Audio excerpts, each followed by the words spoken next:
बाबा जी की प्यारी सात संगत जी राधा स्वामी। एक बार संतों की सभा चल रही थी। अभी जैसे लुधियाना में देश विदेश से बड़े बड़े संत महात्मा आए थे, उनकी सभा हुई थी, जिसमें हमारे प्यारे बाबा जी भी शामिल हुए थे। वहीं पर किसी ने घड़े में गंगा जल भरकर वहां रख दिया। किसी को प्यास लगेगी तो पी लेंगे। संतों की सभा के बाहर एक आदमी खड़ा था। उसने गंगा जल से भरे घड़े को देखा तो उसे तरह तरह के विचार आने लगे। वह सोचने लगा, यह घड़ा कितना भाग्यशाली है। इसमें किसी तालाब या पोखर का जल नहीं, इसमें गंगा जल डाला हुआ है और यह सब संतों के काम आएगा। इसको संतों का स्पर्श मिलेगा और उन संतों की सेवा का फल मिलेगा। ऐसी किस्मत किसी किसी की होती है कि जो संत महात्माओं की सेवा कर सके और उनका स्पर्श पाकर अपना जीवन सफल बना सके। यह तो सब मालिक की दया से होता है। मालिक जो करता है हमारे भले के लिए ही करता है। सभा के बाहर खड़े आदमी के भाव घड़े ने पढ़ लिए और घड़ा बोला, भाई मैं तो मिट्टी के रूम में उस पहाड़ पर पड़ा था, किसी काम का नहीं था। लोग पहाड़ पर चढ़ते हमारे ऊपर पैर रखते थे।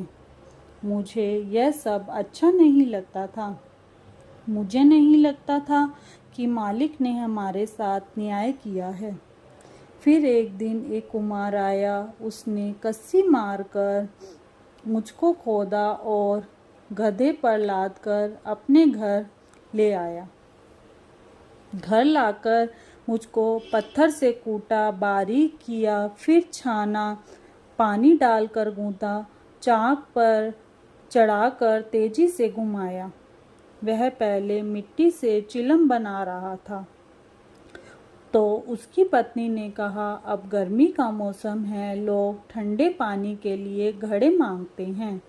चिलम तो अभी हमारे पास पिछले भी पड़े हैं, तो चिलम बाद में बनाना, अभी सुंदर सुंदर घड़े बनाओ। उसने दोबारा मुझको मार मार कर बराबर किया, चाक पर चढ़ाकर तेजी से घुमाया, फिर गला काटा, फिर थापी मार मार कर बराबर किया और मुझे घड़े का रूप दिया। धूप में सुखाया। बात यहीं ख़त्म नहीं हुई। उसके बाद कुमार ने मुझे आवे की आग में झोंक दिया जलने को। वह आदमी बोला, मैंने तो सत्संग में सुना था कि अगर किसी के ऊपर घड़े को बाहर से मारते हैं, अंदर से हाथ देकर प्यार भी करते हैं। घड़ा बोला, यह क्या कह रहा है? मैंने सुना था कि किसी के ऊपर दुख आ जाता है तो मालिक दुख के साथ साथ हमें कुम्हार की तरह हाथ देकर हौसला भी देते हैं। घड़ा बोला, इतने कष्ट सहकर बाहर निकाला तो गधे पर लादकर मुझे बाजार में बेचने के लिए भेज दिया। वहाँ भी लोग ठोक ठोक कर देख रहे थे कि ठीक है, टूटा हुआ तो नहीं है। एक नहीं, कई लोगों ने मुझे आकर ठोका पर लिया नहीं। ठोकने के बाद मेरी कीमत लगाई, वह भी केवल 50 रुपए। मैं तो पल पल ही सोचता रहा कि मालिक सारे अन्याय मेरे साथ ही करने हैं क्या? रोज एक नया दुख, नई पीड़ा देते हो। मेरी किस्मत में क्या यही दुख को सहने लिखे हैं? वह बोला, मालिक ने कृपा करने की भी योजना बनाई है। इतने घड़ों में से सिर्फ तुमको ही चुनकर यहाँ संत महात्माओं की सभा में लाए हैं। पानी की जगह इसमें गंगा जल भरकर तुमको वैसे ही पवित्र कर दिया है। तब मुझे मालूम हुआ कि कुम्हार का कस्सी से मिट्टी को खोदना, यह सब मालिक की कृपा से था। कुम्हार का पीसना, कूटना, गूंथना, यह भी मालिक की दया का हिस्सा था। आग में जलाना भी सब मालिक का ही खेल था। बाजार में ठोके जाना, यह सब उसी मालिक की कृपा थी, जिसके कारण पहाड़ से लाकर कुम्हार ने मुझे यह रूप दिया और आज सर उठाकर संतों की सभा में आदर मान मिल रहा है। सभी संत जन यह गंगा जल पीकर ठंडे होंगे और मुझे अपना आशीर्वाद देंगे। इतनी नादानियों की वजह से ज़रा सा दुख आ जाने पर हम उस मालिक को कहना शुरू कर देते हैं, बाबा जी आपने यह क्या कर दिया, मेरे को दुख दे दिया। मैं आपके घर रोज आती हूँ, सेवा करती हूँ, इन सब के बदले आपने मुझे यह चोट दे दी। लेकिन अगर हम ध्यान से सोचे, जो बाबा जी चोट देते हैं तो अंदर कुम्हार की तरह हाथ रखकर संभालते भी हैं। अपने हृदय पर हाथ रखकर शांत मन से सोच कर देखिए, ऐसा है या नहीं। बाबा जी बड़े दुख को छोटा कर देते हैं। छोटे मोटे दुखों का तो सेवा के बदले ऐसे टाल देते हैं जिनका हमें पता ही नहीं चलता। मालिक द्वारा ली जा रही परीक्षा की घड़ी में भी हम सत्य और न्याय के पद से ना भटकें। बाबा जी के कहे अनुसार 2.5 घंटे सिमरन में दें। मन लगे या ना लगे, ड्यूटी समझकर बैठें, फर्ज समझकर बैठें, बाकी सब मालिक पर छोड़ दें, सब अच्छा ही होगा। सिमरन करते समय अगर आपका मन सिमरन को भूलकर दुनिया के पदार्थों और धर्मों के बारे में सोचना शुरू कर दे, तो आप अपने मन को वापस खींचकर पूरी एकाग्रता के साथ सिमरन में लगाएं। उसे बार बार वापस क्यों किसी को पूरी शक्ति से सिमरन करना कहते हैं या नहीं कि आप शारीरिक शक्ति का प्रयोग करें। सिमरन और ध्यान में मन को लगाएं। रखने के लिए आपको उसके साथ पूरी लड़ाई करनी है। मन के विरुद्ध लड़ने का असली मतलब यह है कि हमें मन को बार बार बाहर से मोड़कर सिमरन और ध्यान में लगाकर एकाग्र करने की कोशिश करनी है। अगर हम प्यार और भक्ति के साथ भजन ना कर सके तो हमें चाहिए कि मशीन की तरह ही करते रहें। धीरे धीरे प्यार और भक्ति का निर्माण हो जाएगा और समय के साथ साथ रसमयी सुमरन में से ही सच्चा सिमरन पैदा हो जाएगा। शुरू में तो हमें मन के साथ लड़ाई करनी पड़ती है। हमें मन को भजन में लगाना पड़ता है और फिर अभ्यास के फलस्वरूप अपने आप को प्रेम जागृत होता है और विश्वास भी आ जाता है।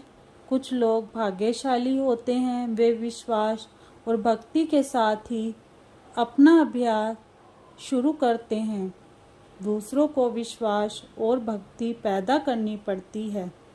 यह सब हमारे पिछले जन्मों के संस्कारों की वजह से होता है। संत मत के साथ हमारे पिछले संबंधों के कारण होता है। सिमरन तो केवल मन को व्यस्त रखने के लिए है, मन को लगाए रखने के लिए है, ताकि हमारा ख्याल सिमट कर आँखों के केंद्र में आ सके। इसलिए हमें प्रेम और भक्ति के साथ सिमरन करने की सलाह दी जाती है। यह मशीन की तरह नहीं होना चाहिए। प्यार और भक्ति से किया हुआ सिमरन आपको आँखों के पीछे समेटने और एकाग्र होने में मदद देगा। एक चाय वाला था, उसका नाम रामू था। वह हमेशा खुश रहता था। वह सबसे प्यार से बात करता था और उसकी दुकान ऑफिस के सामने थी। सभी ऑफिस के लोग उससे चाय पीने जाते थे। एक दिन ऑफिस के बॉस जब चाय पीने आए तो उन्होंने रामू से पूछा कि तुम हमेशा इतने खुश कैसे रहते हो? मैं किसी और को तुम्हारे जितना खुश नहीं देखता हूँ। रामू ने कहा, सर, जब मैं गांव से यहाँ नौकरी करने शहर आया था तो पिताजी ने कहा कि बेटा, भगवान जिस हाल में रखे उसी हाल में खुश रहना, क्योंकि जो तुम्हारे भाग्य में है वह तुम्हें अवश्य मिलेगा, उससे कोई छीन नहीं सकता। उस मालिक पर भरोसा रखना है तो वह तुम्हें कभी भूखा नहीं सोने देगा। इसलिए सर, जो मिलता है मैं उसी में खुश रहता हूँ। बॉस ने पूछा, रामू, तुम्हारे घर में कौन कौन है? तो वह बोला, मेरी पत्नी, बेटा और एक मेरे भाई की बेटी है। बॉस ने कहा, तुम्हारे भाई की बेटी तुम्हारे साथ क्यों रहती है? रामू ने कहा, मेरा बड़ा भाई गांव में रहता है और उसकी कमाई इतनी नहीं है कि वह उसको पढ़ा सके, इसलिए मैं उसे अपने साथ ले आया। अगर मेरे 2 बच्चे होते तो मैं उन दोनों का खर्च उठाता ना। भाई की बेटी भी तो मेरी बेटी है, इसलिए जितना हो सकेगा मैं शहर में उसे अच्छी शिक्षा दिलवाऊंगा कि वह बड़ी होकर अपने पैरों पर खड़ी हो सके। गांव में तो वह लोगों के घर में झाड़ू पोछा लगाने लग जाएगी। बॉस ने पूछा, रामू, तुम्हारी थोड़ी सी पगार में क्या सब ठीक से हो जाता है? बच्चों की पढ़ाई, घर के खर्च वगैरह? रामू ने कहा, जैसा होता है मालिक की मर्जी समझकर गुजारा कर लेते हैं। मेरी पत्नी भी पढ़ी लिखी है, वह भी पास के बच्चों को ट्यूशन वगैरह पढ़ाकर कुछ कमा लेती है। बॉस जब घर गए तो वह सोचने लगे कि इतने कम पगार में वह इतना खुश रहता है। यहाँ मेरे पास सब कुछ है, फिर भी अधिक पाने के लिए चिंतित रहता हूँ। उसकी तरह खुश क्यों नहीं रहता? रात भर यही सोचते रहे और सोचते सोचते नींद आ गई और नींद में भगवान ने कहा कि रामू के पास संतोष है जो तुम्हारे पास नहीं है। संतोष धन ही सबसे बड़ा धन है। बॉस ने सुबह रामू के पास जाकर कहा, रामू, जो मैंने कल तुमसे बात की उसका जवाब मुझे मिल गया है। तुम्हारे पास जो है तुम उसी में खुश हो। संतोष ही सबसे बड़ा धन है। रामू ने कहा, हाँ सर, जब मिले, जितना मिले, जैसे मिले उसमें हमेशा खुश रहना चाहिए। बस मालिक की मर्जी में ही हमारी मर्जी है। और वह मालिक का शुक्र करने लगा। शुक्र मालिका, शुक्र दात्या। राधा स्वामी।